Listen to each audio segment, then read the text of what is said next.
তুমি যে রাজ্য থেকেই তুমি দেখো না কেন এই ভিডিওটা, প্রত্যেক রাজ্য থেকে তোমরা আবেদন করতে পারবে, কিন্তু তোমাদের পোস্টিং হবে ডিস্ট্রিক্ট ওয়াইজ।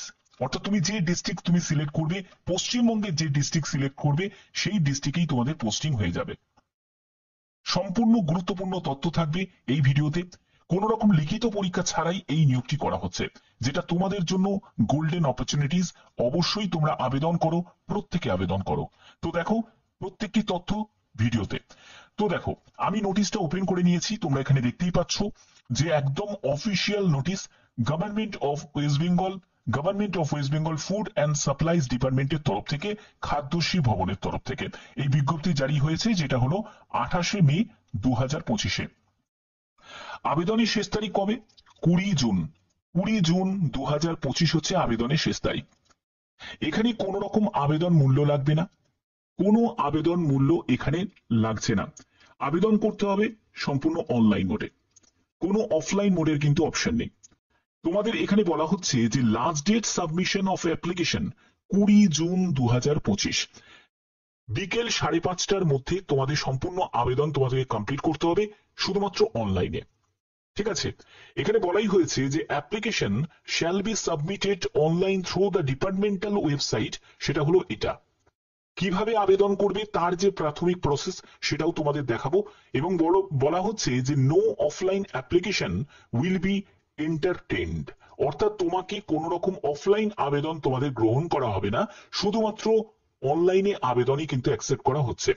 এখানে বলা হচ্ছে যে one applicant can apply for one district only.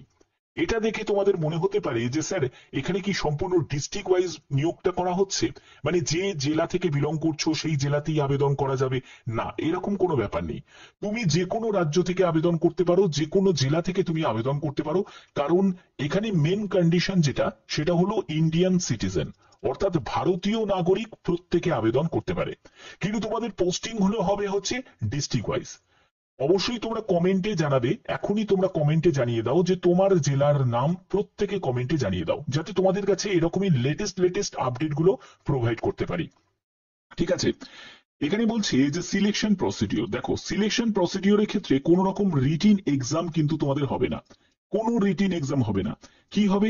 তোমাদের মাধ্যমিকের পার্সেন্টেজ অফ মার্কস, সেখানে ওয়েটেজ থাকছে 30, হায়ার সেকেন্ডারি মার্কস সেটা হচ্ছে ওয়েটেজ 30, এবং তোমার গ্র্যাজুয়েশনে সেখানে পার্সেন্টেজ অফ মার্কস, তো এখানে ওয়েটেজ হচ্ছে 40।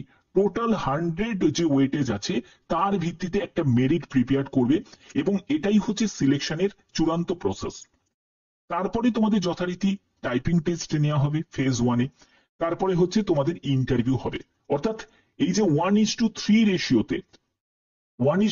রেশিওতে ক্যান্ডিডেটকে এমএস এক্সেল এবং ইন্টারভিউ এর জন্য ডাকা হবে, যেটা ফেজ 2-তে থাকছে।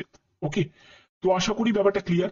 এবার এখানে আরেকটু ভালোভাবে এই ব্যাপারটা ক্লিয়ার করা আছে যে কেমন কি নাম্বার থাকছে। দেখো টাইপ টেস্টের ওপর তোমাদের 40 মার্কস থাকছে, এফিসিয়েন্সি টেস্ট এমএস এক্সেল এর উপর 50 মার্কস থাকছে, তারপরে ইন্টারভিউর উপর 10 মার্কস থাকছে, টোটাল 100 মার্কস।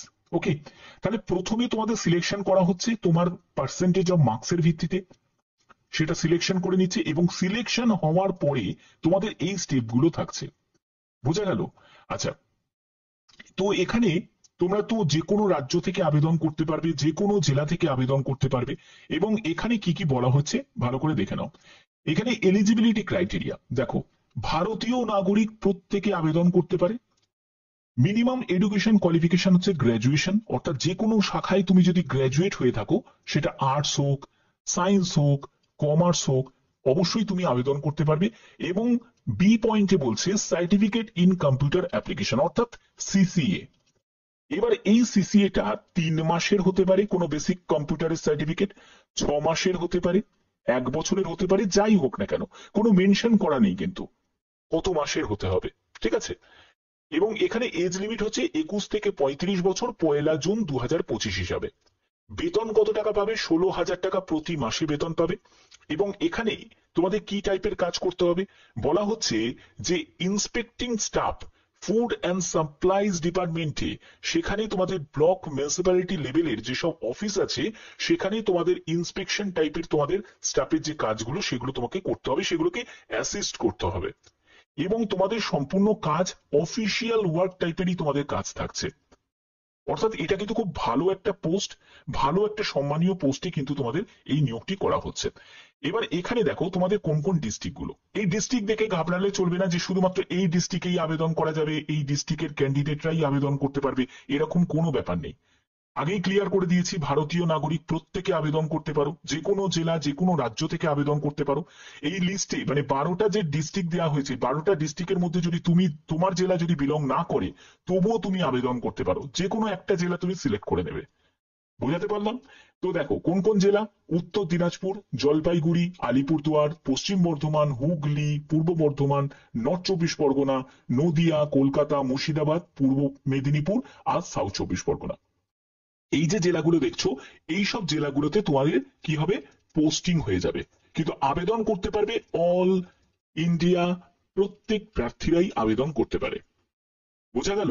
টোটাল শূন্যপদ হচ্ছে 26টি, সম্পূর্ণ একটা কন্ট্রাক্ট ভিত্তিতে এই নিয়োগটি করা হচ্ছে। কোন পোস্টে নিয়োগ করা হচ্ছে? ডিও, মানে ডেটা এন্ট্রি অপারেটর। এখানে আরেকটা কিন্তু ব্যাক টু ব্যাক আরেকটা নোটিফিকেশন কিন্তু রিলিজ হয়েছে, সেই নোটিফিকেশনটা তোমাদের দেখাচ্ছি। এই নোটিফিকেশনটা দেখো, এই আরেকটা নোটিফিকেশন রিলিজ হয়েছে, যেখানে তোমাদের আবেদনের শেষ তারিখ হচ্ছে 16ই জুন 2025। এটা হলো আবেদনের তোমাদের শেষ তারিখ। একসঙ্গে কম্বাইন করে একটা নোটিশ কিন্তু জারি হয়েছে, যেখানে এখানেও তুমি ডিও পোস্টটা দেখতে পাবে। যে দেখো এখানে ফাইনাল সিলেকশনের জন্য কি হবে, যে এখানে বলছে যে আইটি পার্সোনালের যে সব ডিপার্টমেন্টের যে পোস্টগুলো আছে সেখানে আছে। এছাড়া তোমাদের ডিও পোস্টও কিন্তু আছে, যেখানে তোমাদের 90 নম্বরের একটা রিটিন কাম কোডিং টেস্ট থাকবে এবং ইন্টারভিউ থাকবে 10 মার্কসের। ঠিক আছে? এবং এখানে আর কি কি বলা হচ্ছে দেখো, এখানে পোস্ট সেটা যেরকম তোমাদের ডিও পোস্ট বললাম, সেই ডিও পোস্টে নিয়োগ করা হচ্ছে। গ্র্যাজুয়েশন এবং কম্পিউটারে বেসিক তোমাদের নলেজ থাকতে হবে। 16,000 টাকা প্রতি মাসে, কোনো রকম তোমাদের এক্সপিরিয়েন্সের প্রয়োজন নেই। ওকে, আচ্ছা এবার দেখো, তোমরা যারা যারা বেশি বেতনের কোনো চাকরিতে যারা নিযুক্ত হতে চাও, তাদের জন্যই কিন্তু ফুড ডিপার্টমেন্টের তরফ থেকে বিজ্ঞপ্তি জারি হয়েছে। দেখো এখানে সফটওয়্যার সাপোর্ট পার্সোনালে যদি আবেদন করো, সেখানে তুমি 21,000 টাকা প্রতি মাসে বেতন পাবে এবং যোগ্যতা পিজিডিসিএ, বিএসসি কম্পিউটার সায়েন্স যদি করা থাকে, ডোয়েক এ লেভেলের সার্টিফিকেট থাকে, তাহলে তুমি এখানে আবেদন করতে পারো। এবার দেখো আরো পোস্ট আছে, সফটওয়্যার ডেভেলপার। সফটওয়্যার ডেভেলপার যদি এই পোস্টে আবেদন করতে চাও, তোমাদের এখানে ফার্স্ট ক্লাস যদি বিটেক বা এমএসসি যোগ্যতা থাকে, আবেদন করতে পারবে। 40,000 টাকা প্রতি মাসে তুমি বেতন পাবে। ওকে, আচ্ছা এছাড়া দেখো আরো অন্যান্য পোস্ট আছে, ডাটাবেস অ্যাডমিনিস্ট্রেটর। এই পোস্টে যদি আবেদন করতে চাও, সেখানেও তোমাদের বিটেক যোগ্যতা এবং 75,000 টাকা প্রতি মাসে তুমি বেতন পাবে। ঠিক আছে? তারপরে দেখো এখানে আরো পোস্ট আছে, সেটা হলো তোমাদের এখানে সিনিয়র সফটওয়্যার ডেভেলপার। এই পোস্টের জন্য তোমাদের বেতন লেভেল, যোগ্যতা কি প্রয়োজন, বেতন হচ্ছে 75,000 টাকা প্রতি মাসে তুমি বেতন পাবে এবং বিটেক বা এমএসসি যদি আইটি বা কম্পিউটার সায়েন্সের যদি যোগ্যতা থাকে ফার্স্ট ক্লাসে, তাহলে অবশ্যই আবেদন করতে পারবে। তারপরেও দেখো আরো পোস্ট আছে, ডেপুটি প্রজেক্ট ম্যানেজার। সেখানে তুমি 1,00,000 টাকা প্রতি মাসে বিটেক এমএসসি এইসব যদি যোগ্যতা থাকে আবেদন করা যাবে। ঠিক আছে? প্রজেক্ট ম্যানেজার এই পোস্টের জন্য তোমাদের 1,50,000 টাকা মতো প্রতি মাসে বেতন পাবে এবং বিটেক বা এমএসসি যোগ্যতা প্রয়োজন। তো আশা করি বুঝতে পারছো, তোমাদের যদি কম বেতনের কোনো চাকরি করতে হয়, তাহলে তোমাকে ডিও পোস্টের জন্য আবেদন করতে হবে। আর তুমি যদি বেশি বেতনের যদি কোনো জায়গায় যদি আবেদন করতে চাও, তাহলে তোমাকে এই সব পোস্টগুলোর মধ্যে যে কোনো একটি পোস্টে আবেদন করতে হবে। আবেদন তোমাদের যেহেতু অনলাইনে, এবার আবেদন করার প্রসেসটা অনলাইনে কিভাবে করবে, কিভাবে কি স্টেপ থাকছে সেটাও দেখে নাও।